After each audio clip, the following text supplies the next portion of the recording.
Mingon pa, mutuo lang ko kung nabanhaw si Kristo, kung makita nako ang nilansangan siyang kamot ug tiil. Imagine for 3.5 years, kuyog-kuyog sila ni Kristo, pero their faith, wala pa gid kaayo na himong 100%. Pero sa diha nga si Kristo nabanhaw na, ug mingon sila tinuod giday ang iyang gipang istorya, willing na silang magpakamatay. Nagawa na do? So atong makita, ang paglaom sa tao, kung maabot sa tao ang kamatayon, maora gid si Kristo. Walay laing paglaom ang tao nga makaadtog langit. Walay laing paglaom ang tao nga makasulbad siyang problema karon. Walay laing paglaom ang tao nga naa sa gitawag kalinaw sa hunahunag kasing-kasing, mao lamang si Kristo. In verse 25, si Jesus miingon kaniya, ako mao ang pagkabanhaw ug ang kinabuhi.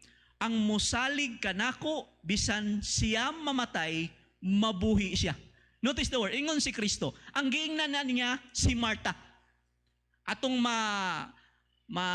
hunahunaan si Marta kadtong nabisi sa pag-atiman. Siyempre, kung nakaibisita, mabisi juga. Eh, siyempre, mo ginang atimanon. Pero kani nga time, nagpakita si Marta sa iyang lig-on nga pagtuo. Kay siya maoy miatubang ni Kristo. So, unsa iyang ingon? Si Jesus miingon kanya, ni Marta, ako mo ang pagkabanhaw ug ang kinabuhi.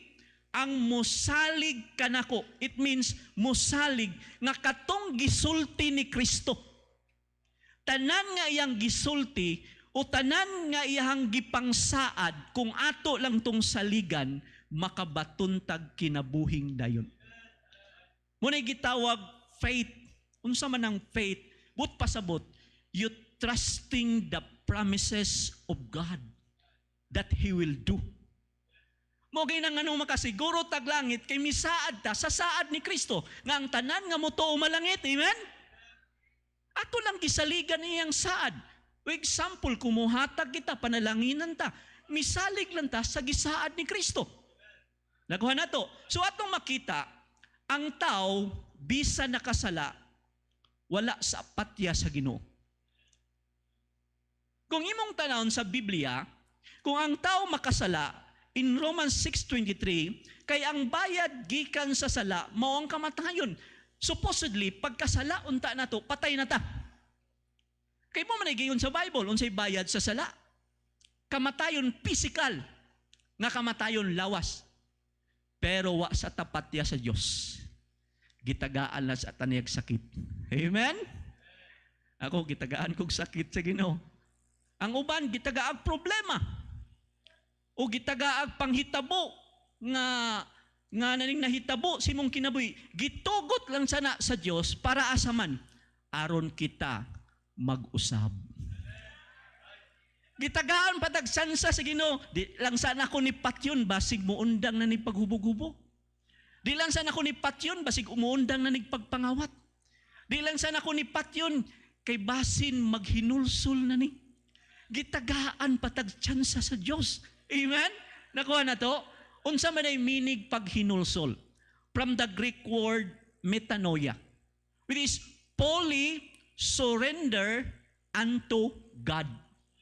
Muna gitawag paghinulsol nga. Ang imong kinabuhi, imo nagyong gisurrender sa Dios. Mingon kag surrender, ang Dios na'y magbuot. Nakuha na to? Usahay manggod, kita gapoy magbuot sa atong kinabuhi. Kung Domingo, simbagi ka nga naman, naayo ka simbahan kay ang mo may gusto sa Dios. Amen? So atong makita in Acts 2:25, atong tan-awon karon mahitungod sa pagkabanhaw ni Kristo. Kay mahitungod kaniya ang gisgutan ani mao si Jesus. Si David nag-ingon man, ang Ginoo nakita ko sa kanunay sa atubangan ko.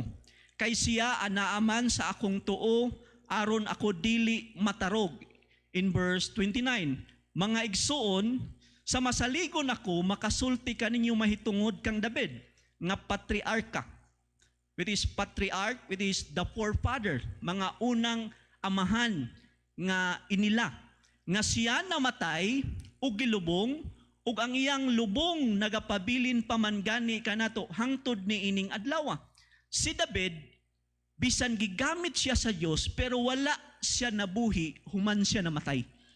Giklaro gid sa Bible ingon diha, ang iyang lubong nagapabilin paman gani kanato hangtod ni ining adlaw. Nako nato, kay ang mga tao nailhan nila si David. Sikat siya. Pero si David pagkamatay wala na banhaw. Nako nato, ang tao kay balo siya nga mamatay siya. Kita personally kabalo tang mamatay ta. Amen ba? At least kabalo ka sa kamatuoran nga kita mamatay. Amen ba? Sumala sa Bible in verse 5. Kay ang mga buhi nasayod nga sila mangamatay. Amen ba? Nasayod ta any moment pwede ta kuhaon sa Dios. Pero ikaduha nga praise, apan ang mga patay dili mahibalo sa bisan unsa. Ang mga patay wala nay pagbati. Ang mga patay wala nay paglaom. Inani manggod. Samtang buhi pa ang tao, buhati na siyag maayo. Kaya ang tao, inani, kung kanus mamatay ang tao, diha pa niya higugmaon. Muna inig kamatay, dalaan yung bulak nga pinakamahal. Hapit namang kanang Semana Santa, sa Semana Santa naman nun. Sana, kalag-kalag.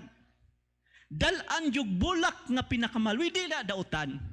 Pero bisag unsa kamahal sa bulak, dili na ma-appreciate pa sa patay. Ingon ang Biblia, apan ang mga patay, dili na mahibalo. Wala na. Pasod dahil pwede mo halad tagbulak. Ayaw na lang paggastog mahal ka ng igo-igo lang. Kaya di na niya na ma-appreciate. Dili ka ng budbud ng mong dalon during sa kalagrila na niya ma-appreciate. Samtang buhi pa ang tao, buhatig maayo kay iya pa ng mabati. Iya pa ng ma-appreciate, malipay pa siya. Proof kung patay na siya, wala na. Amen? Tanawa, mo'nik kinaiya sa common sa mga tao kay makasasala. Manta, in verse 29, gibadlong sila ni Kristo. Alaot kamo, mga eskriba ug mga parisiyo, mga hipokrito. Sakit na nga pulong tawgon kag hipokrito. Sa atoa na siya dubli karak. Maayo sa tubangan, pero talikod, dili maayo. Sugingan lang sila ni Kristo, hipokrito. In verse sa sumpay nga praise, kay ginabuhatan ninyo mga pansyon ang mga propeta ug inyong ari sa 27. Alaot kamo mga eskriba ug mga parisiyo, mga hipokrito, kay sama kamo sa pinaputi nga mga pansyon nga sa gawas managpakita sa katahom apan sa sulod kini puno sa mga bukog sa mga patay ug sa tanang kahugawan. Nay mga tao nga kung kanus-an namatay ilang mahal sa kinabuhi, sa kanila love. Grabe, panindutan yung pansyon, butangan yung kanang balay gyud, dili gyud ordinary, pero sa buhi pa di gay tinggan. Sa buhi gani di manggani at imanon. Unang gitawag sila ni Kristo mga hipokrito. Amen? Bahalag badlunguna. Bahalag unsa na nga tao buhatig mayo samtang buhi pa na kay iya pa nang ma-appreciate. Makaingon sa salamat ko aning tawhana. Kita usahay, maayo lang ta sa mga taong maayo na to. Pero ingon ang Biblia, love your enemy. That is spirituality. Normal na sa tao nga muhimo kag maayo sa imong isig ka tao. That is normal. Pero ang Christianity which is above that, nga mahigugma ka sa mga taong nagdaot nimo. Lisod na buhaton para na to. Pero kung imo nang mabuhat, na naka nabilong sa gitawag Christianity. Okay nang gitawag kag Christian because you are followers of Christ. si Kristo sa diha nga gisagpa siya, wa gid siya mibalos. Ingon siya, kung sagpaon ka, ipasagpang pikas. Lisod na para na to. Pero kung imo nang mabuhat, it means you are a Christian. Nakuha na to. In verse 39 at 29, alaot kamo mga eskribag, mga parsiyo, mga hipokrito, kay ginabuhatan ninyong pansyon ang mga propeta, ug inyong gidaydayanan ang mga bungtod sa mga matarong. Ang mga lubnganan sa mga propeta, ilang gipanindot. Grabe, makaingon ng mga tao. Ala ka, Diyos nun, aning mga tawhana, oy. Pero, tanawa, in verse 31, sa ingon ni ini, daga pamatuod kamo batok ra sa inyong kaugalingon, nga kamo mga anak di ay ni adtong na nagpatay sa mga propeta. Sila ra day nagpatay sa mga propeta. Nakuha na to. So, samtang ang tao buhi pa. That is the time that you can do something for them. Nigkamatay, hilak-hilak din ta. Nung namatay man ka. Nganong namatay man ka. Kung walang ta ka namatay, buhi ta ka karon. Siyempre, buhi ganoon ta. Balik ta, harita 31. Siya nakapanglantaw ng daan ug misulti mahitungod sa pagkabanhaw ni Kristo nga kini siya, it is Jesus, wala biyae dito sa Hades, ug nga sa usabang yang lawas wala moagi sa pagkadunot. Ang lawas ni Kristo wala miagig pagkadunot. Sa tanan nga namatay sukad pa sa sinugdan, si Kristo lamang ang namatay nga wala miagig pagkadunot. Gawas lang atong gikuha sa Dios nga si Elisha ug si Enoch. Pero kung imong tanawon, si Kristo wala siya miagig pagkadunot. In verse 27, kay dili mo man pagabayaan ang akong kalag didto sa Hades, ug dili mo man itugot nga ang imong balaan moagi sa pagkadunot. Kinsa maning balaan nga gisgutan dinhi? In verse 35, aron masabtan kinsa ning balaan nga wa miagig pagkadunot.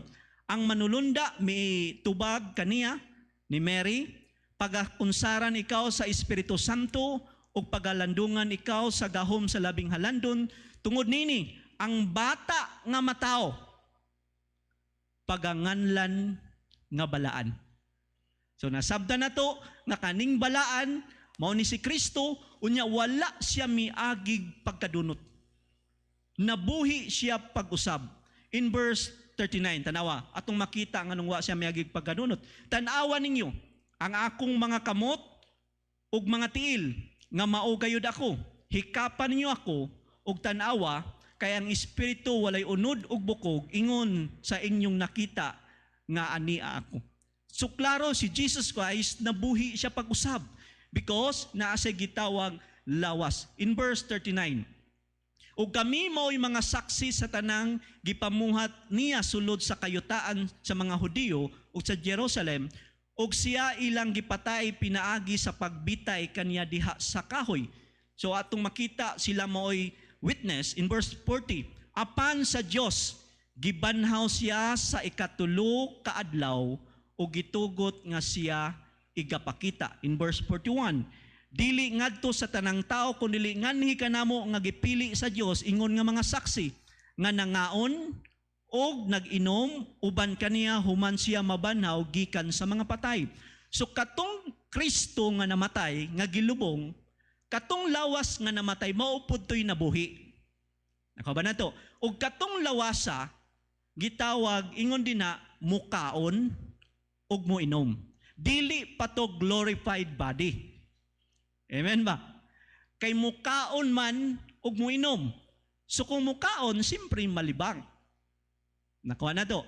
So atong makita, in verse 45, tungod nini, misalig kaniya ang daghang mga Hudiyo nga nangadto uban kang Maria og nakakita sa ginabuhat ni Jesus.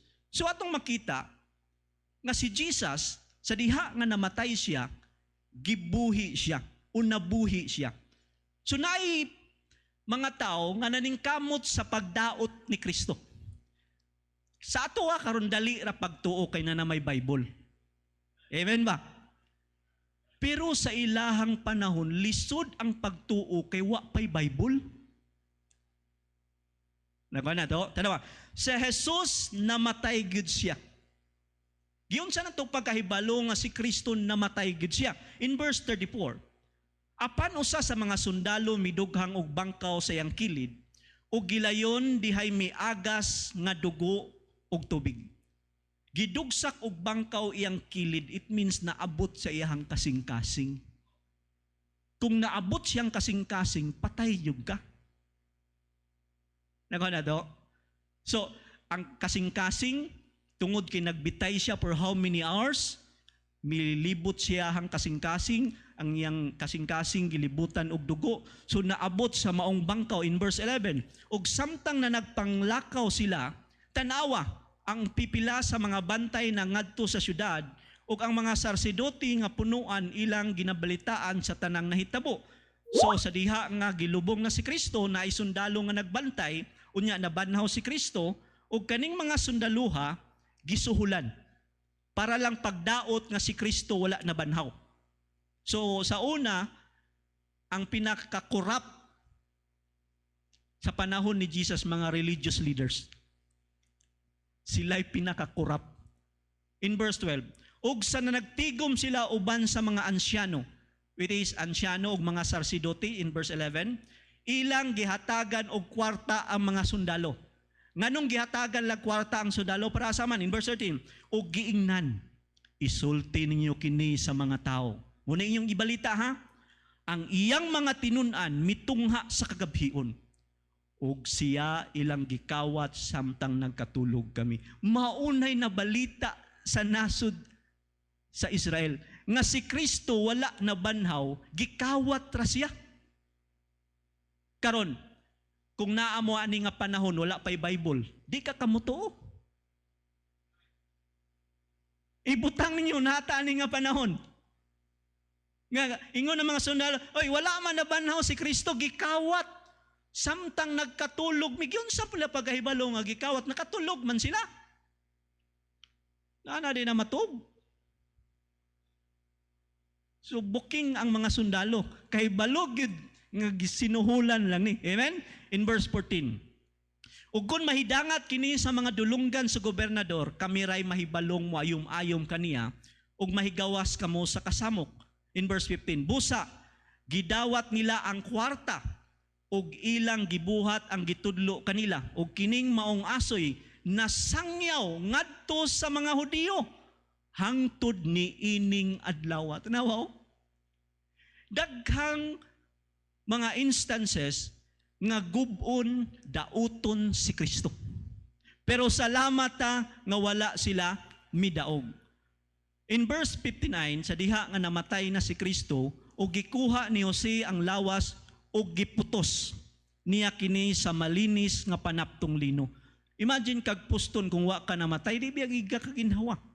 Unya, tulo ka adlaw didto sa maong lubnganan in verse 60. O gipahimutang niya kini sa sulod sa iyang bag-ong lubnganan.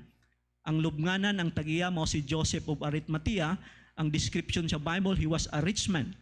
So human sa tulo ka adlaw, nabanhaw o nabuhi siya pag-usab. Human, after 3 days, dili pagka ikatulog adlaw in 31. Ug unya iyang gisugginlan, gisugdan ang pagsugilon kanila nga ang anak sa tao kinahanglan magaamto sa daghang mga butang, ug ay gasalikway siya sa ansyano ug mga sarsidoti nga punuan ug sa mga eskriba ug nga pagapatyon siya, ug nga human sa tulo ka adlaw mabanhaw siya. Amen ba?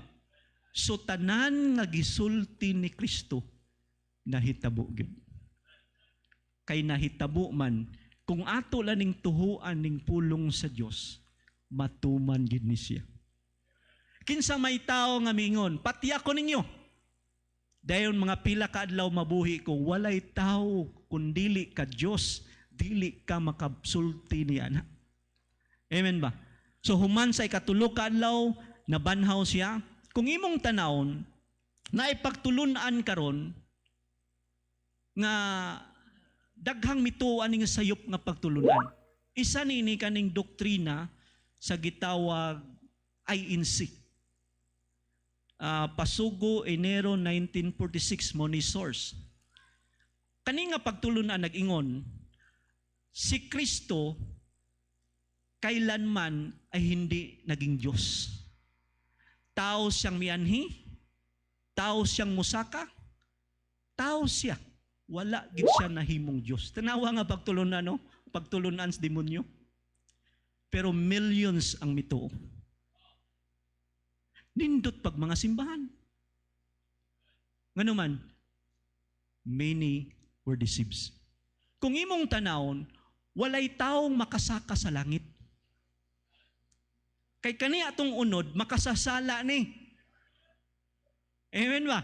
Nagawa na to? Tawa in verse 50, isulti ko kini kaninyo mga igsoon, nga ang unod og dugo, dili makapanunod sa gingharian sa Dios. Kani atong unod, kani atong lawas, dili ni makasud sa langit. Kay makasasala ni mo ginang ilisan o gitawag glorified body. Amen? At diwasog basa, og ang madunot, dili magapanunod sa mga butang nga walay pagkanon. In verse 52, sa kalit, sa usa ka pagpamilok, inigtingog na sa katapusang trompeta, kay ang trompeta pagatunggon og ang mga patay pagabanhawon, nga may lawas nga dili madunot, og kita mga usab. Ilisan ni sa Dios og lawas nga dili madunot. So kung si Kristo tao ra, di sa kasud sa langit. Nagawa na do? So atong makita, walay unod nga makasud sa langit. Because ang atong unod makasasala ni. In verse 11, ako, bisan ako, mo ang Dios, ug gawas ka nako, wala nay lain nga manluluwas. Kung si Kristo dili Dios, di ta maluwas. Walay laing makaluwas. Ingon ang Bible, ang Dios lamang. Kung namimbro ta ana nga grupo, impierno ta.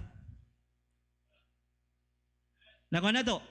Ingon ang Bible, ug gawas kanako wala nay manluluwas. In verse 19, unsay tumong anong miani si Kristo? Kay ang anak sa tao miani sa pagpangita o pagluwas.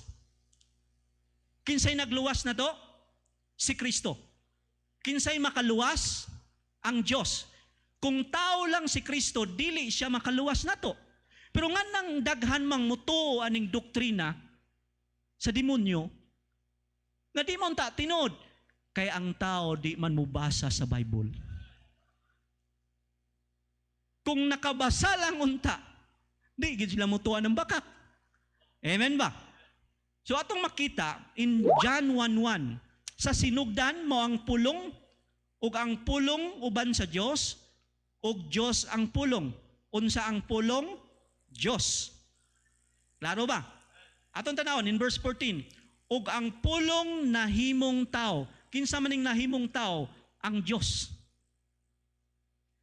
Kay walay laing way sala, kinsa ra may way sala? Ang Dios. Munang siya ray na ikatungod nga muluwas sa tao.